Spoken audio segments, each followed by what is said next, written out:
Assalamualaikum rekan dan rekanita IPNU IPPNU Nusantara. Semoga kita senantiasa berbahagia dalam menjalani aktivitas dan senantiasa diberikan kekreativitasan oleh Allah Subhanahu wa Ta'ala. Bulan Februari, ada apa ya rekan dan rekanita di bulan Februari ini? Tentunya rekan dan rekanita tidak asing lagi peringatan tahunan yang selalu hikmat dan meriah dilaksanakan oleh para pelajar Nusantara. No, bukan Valentine loh ya. Lalu apa sih? Di bulan Februari ini adalah peringatan Hari Lahir Ikatan Pelajar Nahdlatul Ulama atau yang lebih dikenal dengan sebutan IPNU.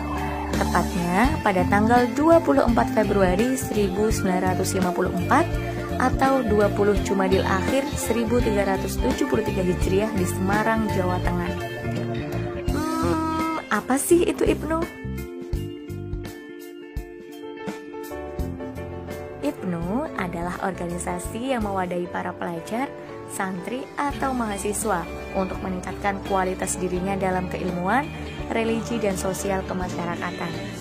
Dalam jargonnya IPNU memiliki trilogi perjuangan yang dikenal dengan salam pelajar, yaitu belajar, berjuang, dan bertakwa. Apa sih yang melatar belakangi berdirinya IPNU? Ayo, apa?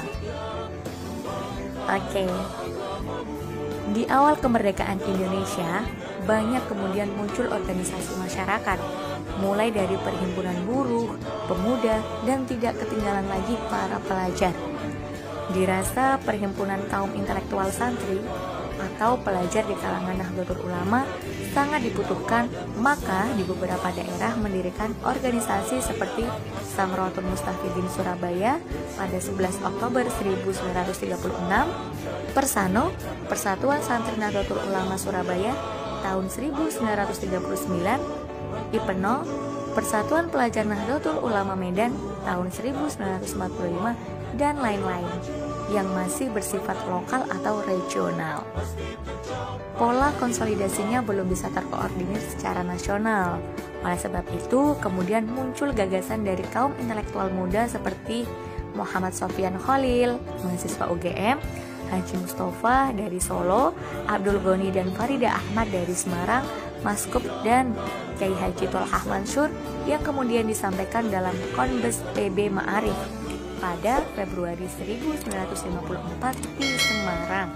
Tentang pendirian IPNU, setelah butuh pembahasan lebih lanjut lagi dengan diselenggarakannya konferensi 5 daerah di Surakarta pada tanggal 29 April sampai 1 Mei 1954 yang dihadiri oleh perwakilan Yogyakarta, Semarang, Kediri, Surakarta, dan Jombang, memilih rekan Muhammad Tolhah Mansur, mahasiswa UGM, sebagai ketua umum pucuk pimpinan IPNU atau sekarang disebut pimpinan pusat PP IPNU. IPNU yang mulai disepakati sebagai organisasi Nahdlatul Ulama yang menghimpun para pelajar dan santri putra dirasa sangat dibutuhkan partner atau pendamping. Alhasil, kemudian dalam Muktamar 1 IPNU yang diselenggarakan di Malang meminta delegasi para pelajar dan santri putri yang kemudian disebut IPNU Putri. Dan poin pentingnya disepakati bahwa tanggal 2 Maret 1955 atau 8 Rajab 1374 Hijriah, hari lahir IPPNU yang secara organisatoris dan administrasi terpisah dengan IPNU. Dalam perkembangannya IPNU mendirikan beberapa departemen guna meningkatkan perkembangan organisasi, antara lain Departemen Perguruan Tinggi yang kemudian pada tahun 1960 departemen inilah yang memelopori berdirinya PMII atau Pergerakan Mahasiswa Islam Indonesia. IPNU juga mendirikan lembaga semi otonom yang difungsikan untuk mengakomodir bela negara, yaitu KOP Brigade Pembangunan atau CBP. IPNU sempat merasakan keganasan rezim Orde Baru dengan dikeluarkannya UU Keormasan Nomor 8 Tahun 1985 yang antara lain mengatur keberadaan organisasi OSIS. Implikasinya, OKP-OKP termasuk IPNU tidak dapat lagi menempatkan eksistensinya di lingkungan kampus atau di kalangan pelajar sekolah. Dan imbasnya, Ibnu pun mengganti kepanjangan dari Ikatan Pelajar Nahdlatul Ulama menjadi Ikatan Putra Nahdlatul Ulama pada tanggal 29 sampai 30 Januari 1988 di Jombang. Setelah sekian lamanya ketidakkonsenan Ibnu dalam perawatan kader karena segmennya dirubah oleh Orde Baru, maka kemudian dalam Kongres ke-14 di Asrama Haji Sukolilo Surabaya pada 19 sampai 22 Juni 2003 disepakati kembalinya garis perjuangan Ibnu dari Putra menjadi Ikatan Pelajar Nahdlatul Ulama, atau istilah familiarnya adalah Ibnu Back to School.